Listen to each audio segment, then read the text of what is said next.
दोस्तों, स्वागत है आपका हिंदी की कक्षा में।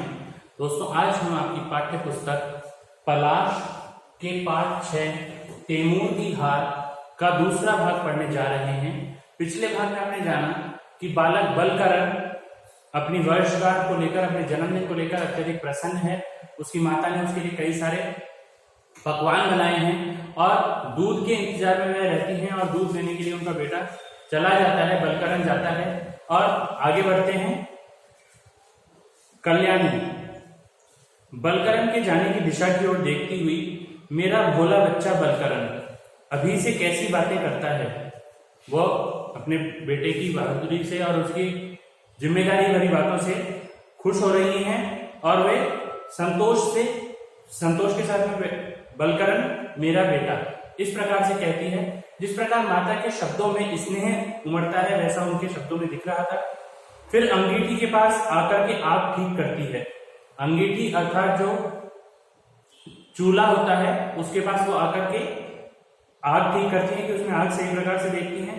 थोड़ी देर तक स्तब्धता रहती है। स्तब्धता अर्थात स्थिरता, स्तब्धता अर्थात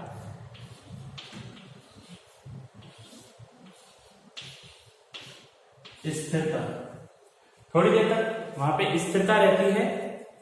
फिर भयानक शोर और भगदड़ मच जाती है। थोड़ी देर बाद में बहुत तेज शोर की आवाज आती है, भगदड़ की आवाज आती है। कल्याणी घबराकर खिड़की से बाहर देखने लगती है।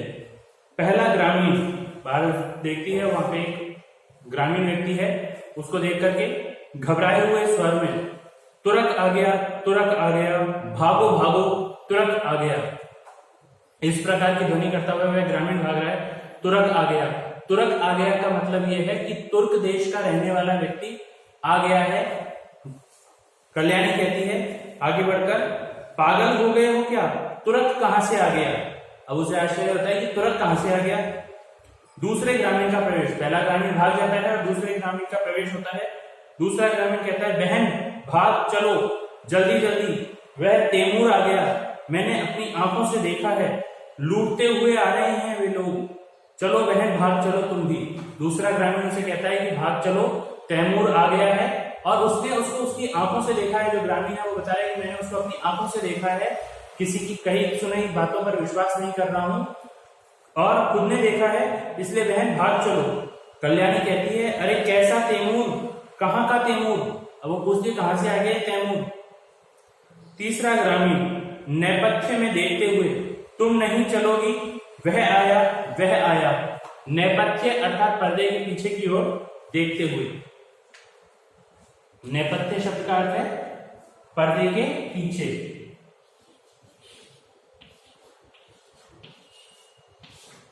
नेपथ्य अर्थात पर्दे के पीछे। क्योंकि ये नाटक है, जो कि मंचन किया जा रहा है, अभिनय किया जा रहा है, तो उसमें पूरे जैसे रंगमंच पर नाटक दर्शाया जाता है उसी प्रकार से है। तो वो कह रहा है कि पर्दे के पीछे देखते हुए कि तुम नहीं चलोगी क्या, वह आया, वह आया, और फिर वह भाग जाता है। फिर भगदड़ की आवाज, चीख पुकार। दूसरा ग्रामीण आता है, बहन कल्याणी सब कुछ छोड़कर जल्दी से भागो, तभी जान बचेगी। जंगल में छुप जाओ, नहीं तो घर के तलघर में छुप जाओ, तलघर में ही चलो, चलो मेरे साथ, समय नहीं है। अब दूसरा ग्रामीण घबराते हुए कहता है कि आप भागो, बहन कल्याणी तुम भी भागो, जंगल में छुप जाओ या अपने तलघर में। तलघर अर्थात घर का तहखाना।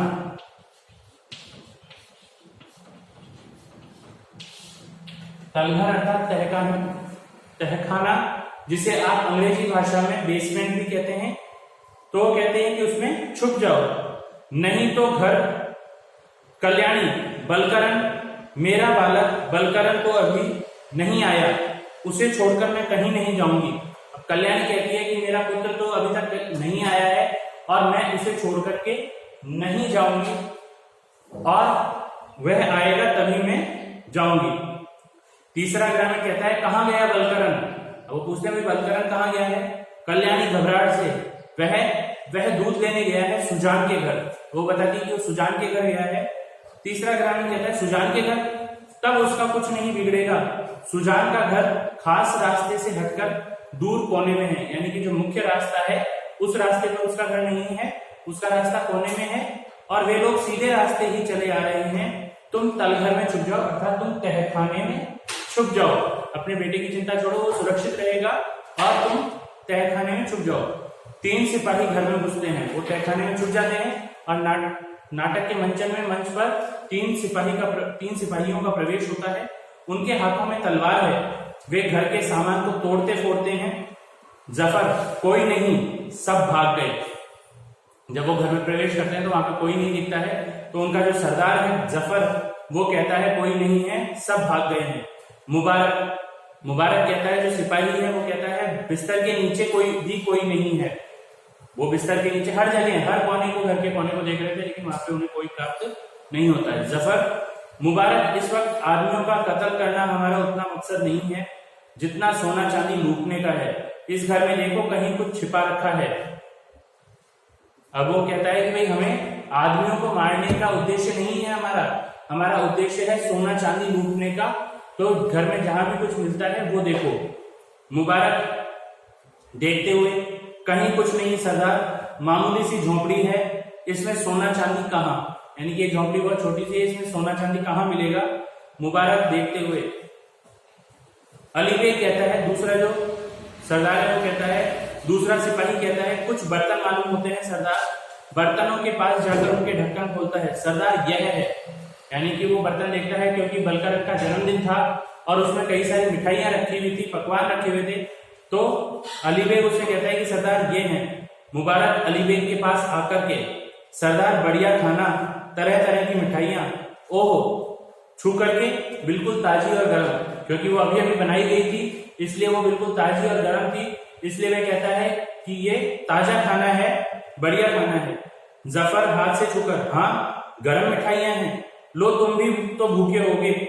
अब वो अपने सिपाहियों से कहता है भाई तुम खाओ, तुम भूखे होगे।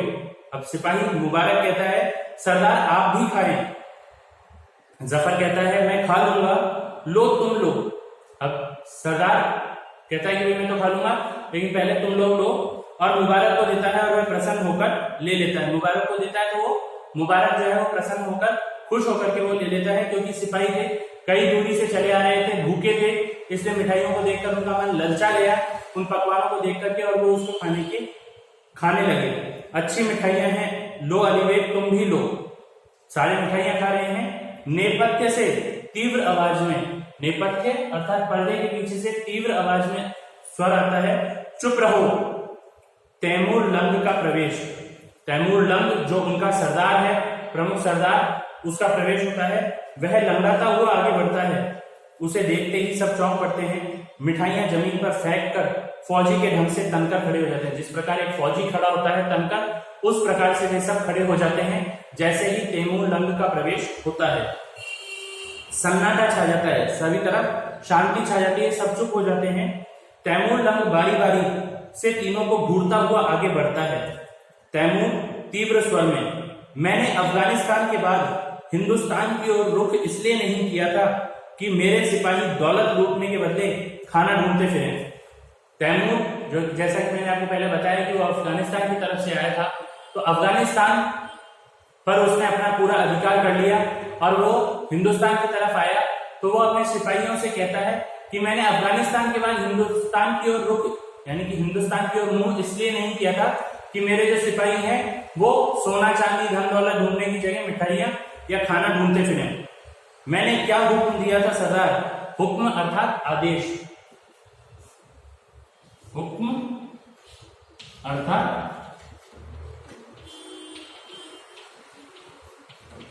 अब वो सिपाहियों के सरदार से पूछता है कि मैंने तुम्हें क्या आदेश दिया था?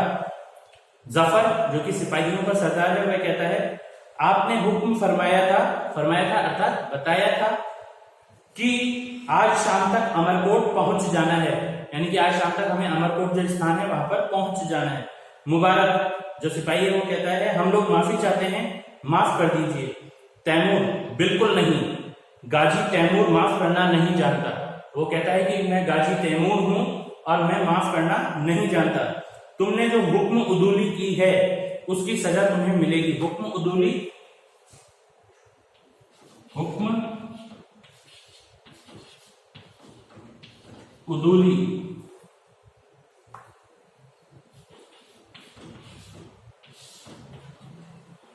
अर्थात हुक्म नहीं मानना।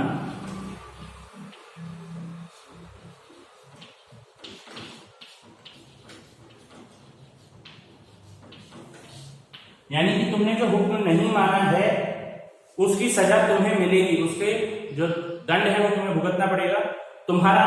तुम्हारा नाम, इस प्रकार से जो सरदार है सैनिकों का, सिपाहियों का जो सरदार है उसका नाम याद करने की कोशिश करता है। जफर कहता है जफर अली, यानी कि जफर अपना नाम बताता है कि मेरा नाम जफर अली है।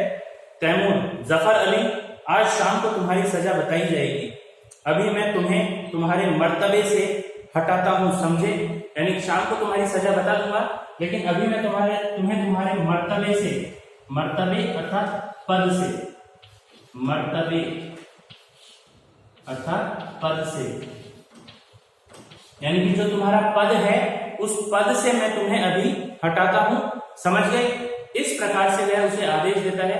तो दोस्तों आज के लिए इतना ही, अगले भाग में फिर मिलेंगे। तब तक के लिए अपना और अपने परिजनों का ध्यान रखें। धन्यवाद।